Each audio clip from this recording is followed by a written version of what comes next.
Hello जोहार, मैं हसनैन और आप देख रहे हैं न्यूज झारखंड। समय हो चला है झारखंड की खबरों को जानने का, लेकिन उससे पहले अभी तक आपने चैनल को सब्सक्राइब नहीं किया तो चैनल को सब्सक्राइब कर लीजिए, वीडियो को लाइक कर दीजिए और आप इस वीडियो को किस जगह से देख रहे हैं कमेंट्स करके हमें जरूर बताइएगा। चलिए जानते हैं झारखंड की प्रमुख बड़ी खबरों को।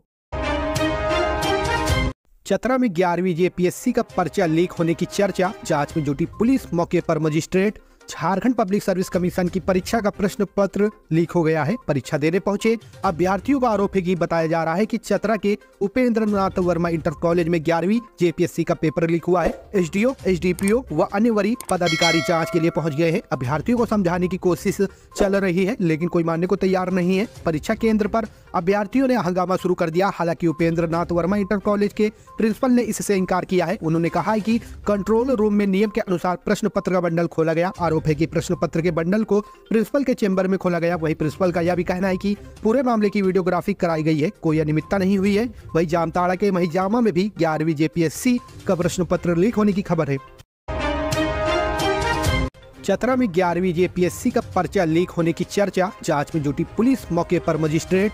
झारखंड पब्लिक सर्विस कमीशन की परीक्षा का प्रश्न पत्र लीक हो गया है। परीक्षा देने पहुंचे अभ्यर्थियों का आरोप है कि बताया जा रहा है कि चतरा के उपेंद्र नाथ वर्मा इंटर कॉलेज में 11वीं जेपीएससी का पेपर लीक हुआ है। एसडीओ, एसडीपीओ व अन्य वरीय पदाधिकारी जांच के लिए पहुंच गए हैं। अभ्यर्थियों को समझाने की कोशिश चल रही है, लेकिन कोई मानने को तैयार नहीं है। परीक्षा केंद्र पर अभ्यर्थियों ने हंगामा शुरू कर दिया। हालांकि उपेंद्र नाथ वर्मा इंटर कॉलेज के प्रिंसिपल ने इससे इनकार किया है। उन्होंने कहा है कि कंट्रोल रूम में नियम के अनुसार प्रश्न पत्र का बंडल खोला गया। आरोप है कि प्रश्न पत्र के बंडल को प्रिंसिपल के चेंबर में खोला गया। वही प्रिंसिपल का यह भी कहना है कि पूरे मामले की वीडियोग्राफी कराई गई है, कोई अनियमितता नहीं हुई।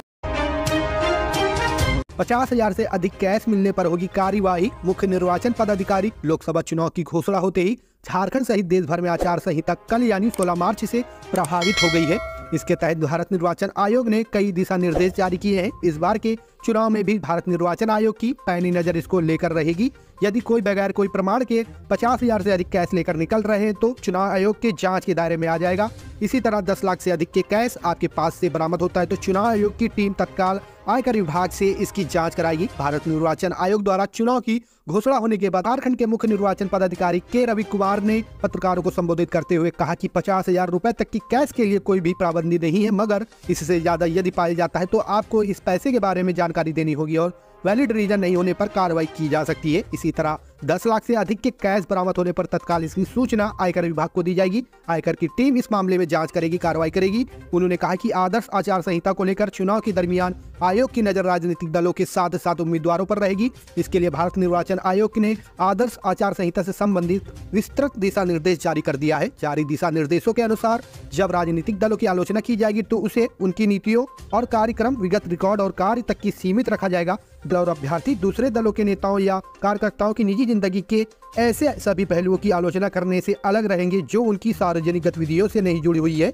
इतना ही नहीं, वोट हासिल करने के लिए जाति या संप्रदाय की भावनाओं के आधार पर कोई अपील नहीं की जाएगी। मस्जिदों, चर्चों, मंदिरों और पूजा के अन्य स्थानों पर चुनाव प्रचार के मंच के रूप में इस्तेमाल नहीं किया जाएगा। इतना ही नहीं, कोई भी राजनीतिक दल या प्रत्याशी अपने अनुयायियों को किसी भी व्यक्ति की अनुमति के बिना उसकी भूमि, भवन, परिसर की दीवारों इत्यादि पर झंडा लगाने, बैनर लटकाने, सूचना चिपकाने, नारा लिखने इत्यादि की अनुमति नहीं देगा।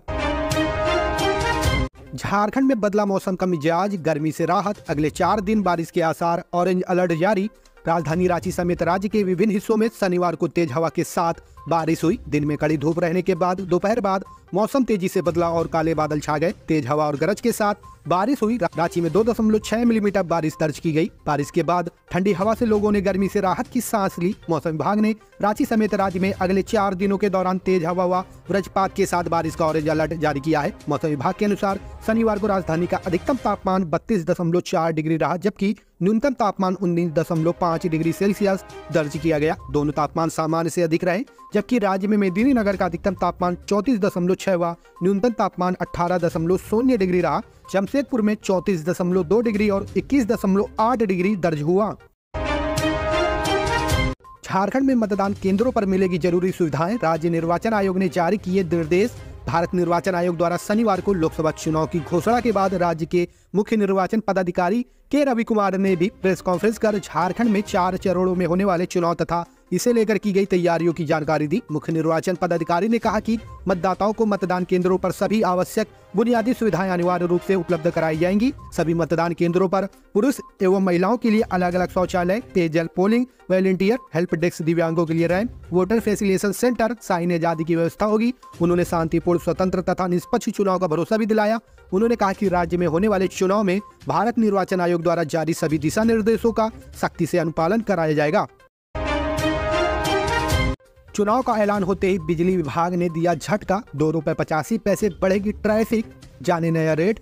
झारखंड के लोगों को फिर बिजली का झटका लग सकता है। झारखंड बिजली वितरण निगम लिमिटेड ने वित्तीय वर्ष 2024-25 के ट्रैफिक प्रस्ताव में घरेलू बिजली उपभोक्ताओं की दर प्रति यूनिट ₹2.85 बढ़ाने का प्रस्ताव झारखंड विद्युत नियामक आयोग को दिया है। बिजली की वर्तमान दर ₹6.65 से बढ़ाकर ₹9.50 प्रति यूनिट और फिक्स्ड चार्ज में भी भारी बढ़ोतरी का प्रस्ताव है। गौरतलब है कि JSERC ने इसी फरवरी में ही वित्तीय वर्ष 2023-24 के लिए ट्रैफिक की घोषणा की थी, जो 1 मार्च 2024 से लागू हो गया है। अब JVNL के वित्तीय वर्ष 2024-25 के ट्रैफिक प्रस्ताव को आयोग ने सार्वजनिक कर लोगों से सुझाव और आपत्तियां मांगी है। इसके बाद आयोग इस प्रस्ताव पर जन सुनवाई करेगा। संभावना है कि नई दरों की घोषणा जून महीने में की जाएगी। उपभोक्ता अपनी आपत्ति वेबसाइट या ईमेल कर दे सकते हैं। पत्र के माध्यम से भी सचिव झारखंड राज्य विद्युत नियामक आयोग के पास आपत्ति दर्ज करा सकते हैं।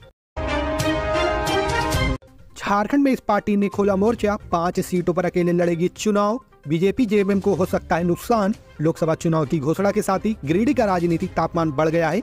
झारखंडी भाषा आंदोलन की उपज कहे जाने वाले जयराम महतो फिलहाल इकलौते ऐसे प्रत्याशी हैं जो गिरिडीह लोकसभा सीट से चुनाव मैदान में उतर चुके हैं। उन्होंने शनिवार को न्यूज झारखंडी से बातचीत करते हुए कहा कि झारखंड में 5 सीटों पर उनकी पार्टी अपने दम पर लोकसभा चुनाव लड़ेगी। चुनाव के बाद गठबंधन या किसी अन्य दल से करार कर फैसला परिस्थिति के अनुसार और जनता की सहमति से लिया जाएगा। क्या बच्चों को देखना चाहते हैं? पहले 1500 रुपए बख्शीश दो। नर्सों ने नवजात की मांग से की डिमांड।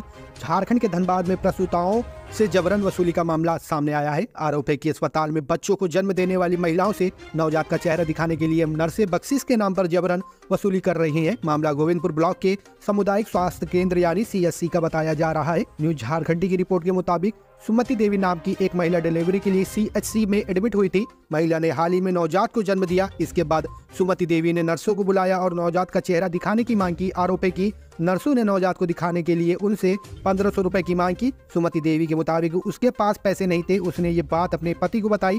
उन्होंने भी तत्काल पैसे होने से इनकार कर दिया। इसके बाद नर्सों ने नवजात का चेहरा दिखाने से इनकार कर दिया। काफी मनाने के बाद भी नर्सें नवजात का चेहरा दिखाने को तैयार नहीं हुई। इसके बाद सुमति देवी के पति ने किसी से पैसे उधार लिए, तब जाकर नर्सों ने नवजात का चेहरा दिखाया। नवजात के पिता ने डॉक्टरों से दर्ज कराई थी शिकायत। उधार लेकर नर्सों को बख्शीश देने के बाद सुमति के पति बलराम रजवार ने डॉक्टरों से पूरे मामले की शिकायत की, जिसके बाद उन्होंने जांच पड़ताल की बात कही। बलराम रजवार ने बताया कि वे घर का खर्च चलाने के लिए दिहाड़ी मजदूर का काम करता है। नर्सों को बख्शीश के तौर पर 1500 रुपए देने के लिए अपने दोस्त से उधार लिया था।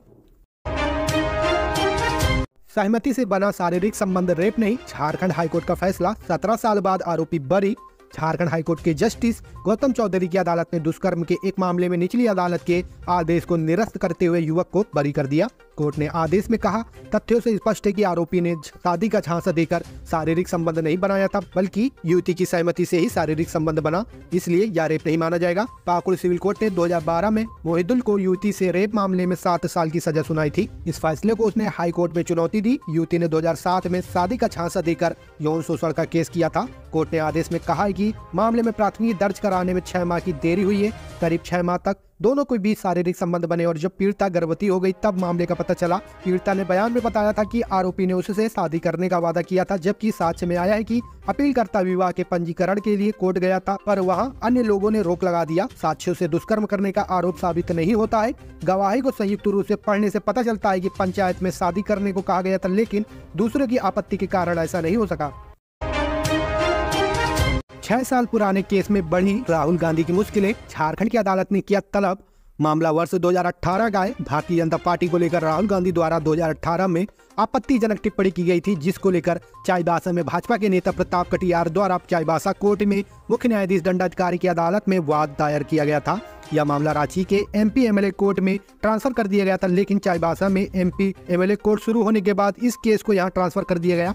राहुल गांधी के खिलाफ वाद दायर करने वाले भाजपा नेता प्रताप कटियार के अधिवक्ता केशव प्रसाद ने बताया कि इस मामले में अप्रैल 2022 में चाईबासा MP MLA कोर्ट ने राहुल गांधी के खिलाफ जमानती वारंट दायर किया था। इस पर उनके द्वारा कोई संज्ञान नहीं लिया गया। तब 27 फरवरी 2024 को कोर्ट ने गैर जमानती वारंट जारी किया। इसके बाद राहुल गांधी के वकील ने कोर्ट में आवेदन देकर सशरीर उपस्थित होने से छूट मांगी, लेकिन अदालत ने 14 मार्च 2024 को उनके आवेदन को खारिज करते हुए 27 मार्च को सशरीर उपस्थित होने का आदेश जारी किया है। ज्ञात हो कि राहुल गांधी ने वर्ष 2018 में कहा था कि भाजपा में कोई भी हत्यारा अध्यक्ष बन सकता है। राहुल गांधी की इस टिप्पणी के खिलाफ भाजपा नेता प्रताप कटियार ने वाद दायर किया था, जिसमें अब कोर्ट ने राहुल गांधी को सशरीर तलब किया है।